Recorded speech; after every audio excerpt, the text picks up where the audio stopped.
राम राम, जय श्री सीताराम हनुमान।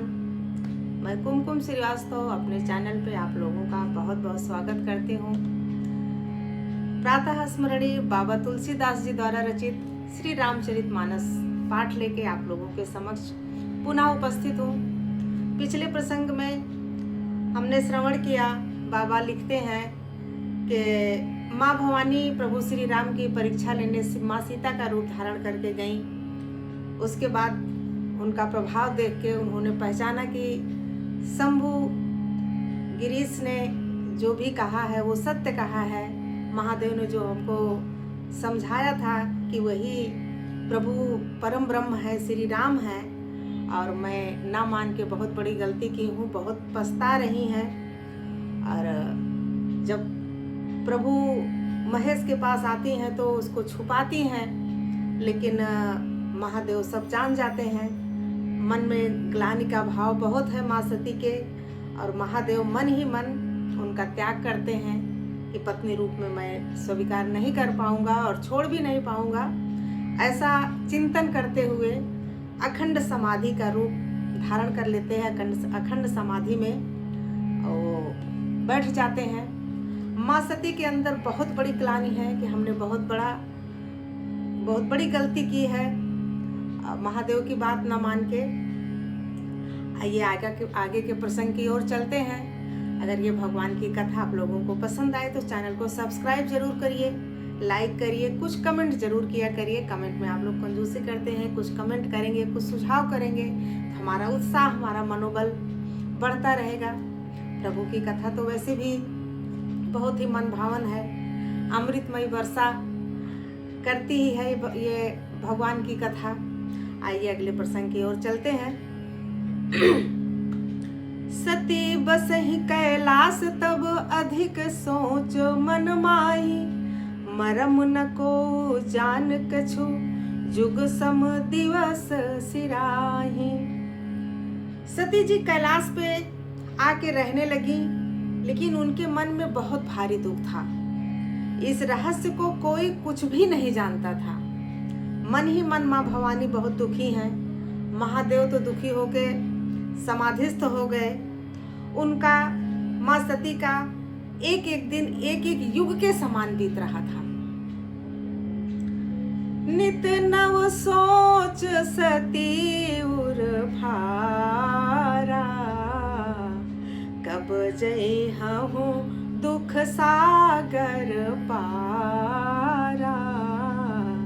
मैं जो कीन्ह रघुपति अपमाना, पुनिपति बचनु मृषा कर जाना। सो फल मोहि विधाता दीन्हा, जो कछु उचित रहा सोई कीन्हा।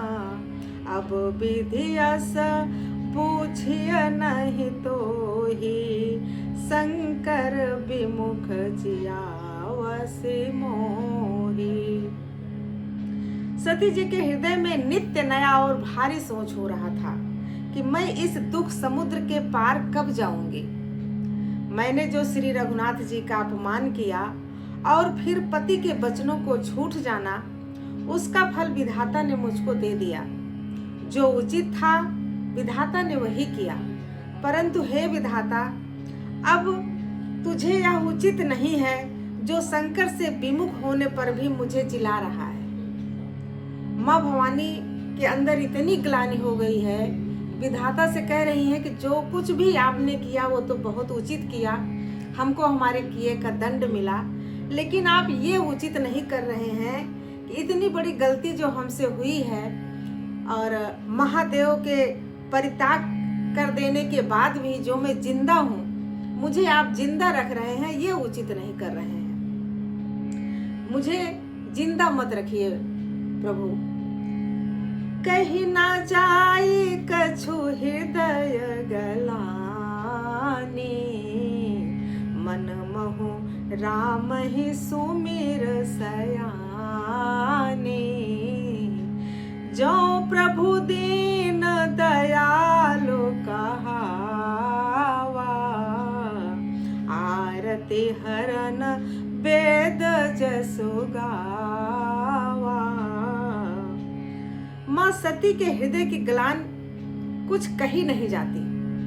बुद्धिमती सती जी ने मन में श्री रामचंद्र जी का स्मरण किया और कहा, हे प्रभु, यदि आप दीन दयालु कहलाते हैं और वेदों ने आपका यह यश गाया है कि आप दुख को हरने वाले हैं, तो माँ सती क्या कहती हैं, तो मैं विनय करहूं कर जोरी, छूटऊं बेगी देह यह मोरी, जो मोरे शिव चरण सनेहु, मन क्रम बचन सत्य व्रतो येहु। माँ सती हाथ जोड़कर विनती करती हैं, कहती हैं, हे प्रभु, मैं आपसे विनती करती हूँ कि हमारा यह देह जल्दी ही छूट जाए। यदि मेरा शिव जी के चरणों में प्रेम है और मेरा यह प्रेम, मेरे प्रेम का व्रत मन वचन और कर्म आचरण से सत्य है, हमारा प्रेम शिव जी के प्रति, तो हमारी ये देह जल्दी ही छूट जाए। तो सब दर्शिए सुनिए प्रभु, करऊं सुबेगी उपाय, होय मरनु जेहि बिनहि, श्रम दुसह विपत्ति बिहाय। माँ कहती है, हे सर्वदर्शी प्रभु, सुनिए और शीघ्र वह उपाय कीजिए जिससे मेरा मरण हो और बिना ही परिश्रम यह पति परित्याग रूपी असह विपत्ति दूर हो जाए। माँ के अंदर इतनी ग्लानि हो गई है अपने किए की कि प्रभु से विनती कर रही हैं कि भगवान, हमारा मरण ही इस समय उचित है, इसलिए आप यही काम करिए। यही विध दुखित प्रजेश कुमारी, अकथनीय दारुण दुख भारी, बीते सम्मत सहस 87, तजी समाधि शंभु अविनाशी। दक्ष सुता सती जी इस प्रकार बहुत दुखी थी, उनको इतना दारुण दुख था कि जिसका वर्णन नहीं किया जा सकता। 87,000 वर्ष बीत जाने पर अविनाशी शिव जी ने समाधि खोली। 87,000 वर्ष माँ सती ऐसे ही दुख में बिताती रही। अपने मन में इतना बड़ा विषाद, इतनी बड़ी ग्लानि लेके वो दुखी होते हुए 87,000 वर्ष माँ भवानी ने व्यतीत कर दिया।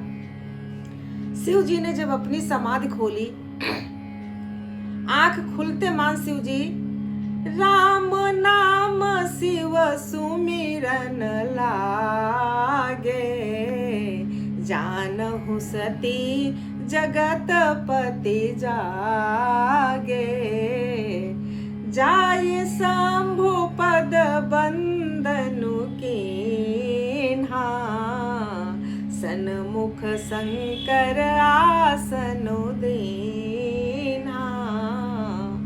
शिव जी राम नाम का स्मरण करने लगे। तब सती जी ने जाना कि अब जगत के स्वामी शिव जी जागे हैं। उन्होंने जाकर शिव जी के चरणों में प्रणाम किया। शिव जी ने उनको बैठने के लिए आसन दिया।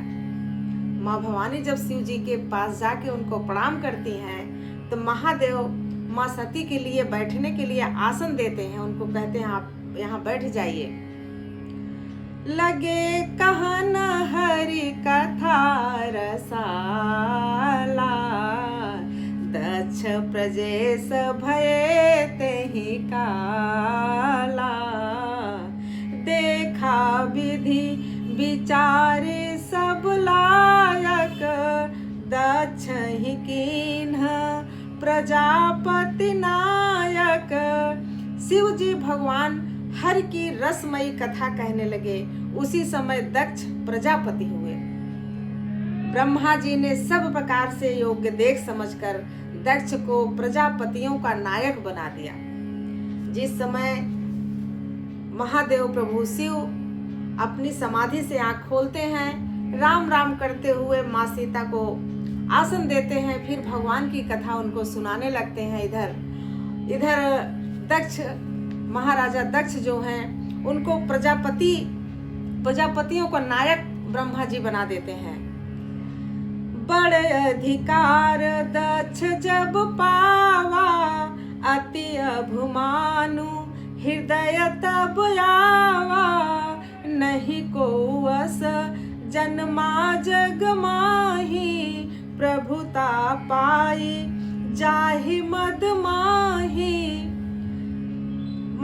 बाबा तुलसीदास लिखते हैं कि जब दक्ष ने इतना बड़ा अधिकार पाया तब उनके हृदय में अत्यंत अभिमान आ गया, और जगत में ऐसा कोई नहीं पैदा हुआ जिसको प्रभुता पाकर मद न हो। इस संसार में जितने मनुष्य हैं उनको अगर भगवान की दया से प्रभुता मिल जाती है, बड़प्पन उनको मिल जाता है, मान ज्यादा दे दिया जाता है, तो उनके अंदर अहंकार आ ही जाता है। दक्ष लिए मुनि बोली सब करन लगे बढ़ जाग, नेवते सादर सकल सुरजे पावत मख भाग। दक्ष ने सब मुनियों को बुला लिया और वे बड़ा यज्ञ करने लगे। प्रजापति दक्ष जब प्रजापतियों के राजा बना दिए गए, नायक बना दिए गए, तो बहुत बड़ा यज्ञ करने की ठाने, और देवता यज्ञ का भाग, जो देवता यज्ञ का भाग पाते हैं, दक्ष ने उन सब को आदर सहित निमंत्रण दिया। किन्नर नाग सिद्ध गंधर्वा, बधुन समेत चले सुर सरबा।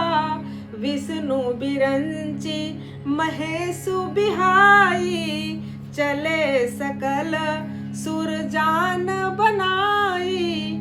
दक्ष का निमंत्रण पाकर किन्नर नाग सिद्ध गंधर्व सब देवता अपनी अपनी स्त्रियों सहित चले। विष्णु ब्रह्मा महादेव जी को छोड़कर सभी देवता अपना अपना विमान सजाकर चले। महाकवि तुलसीदास जी द्वारा रचित ये मानस पाठ का इस प्रसंग का विराम इसी समय देते हैं। अगला प्रसंग लेके दक्ष प्रजापति जो यज्ञ क्या वो शुरुआत करते हैं, जो यज्ञ ठानते हैं, उसमें क्या कैसे होता है, अगले प्रसंग में आप लोगों के समक्ष लेके फिर से उपस्थित होंगे। तब तक के लिए राम राम।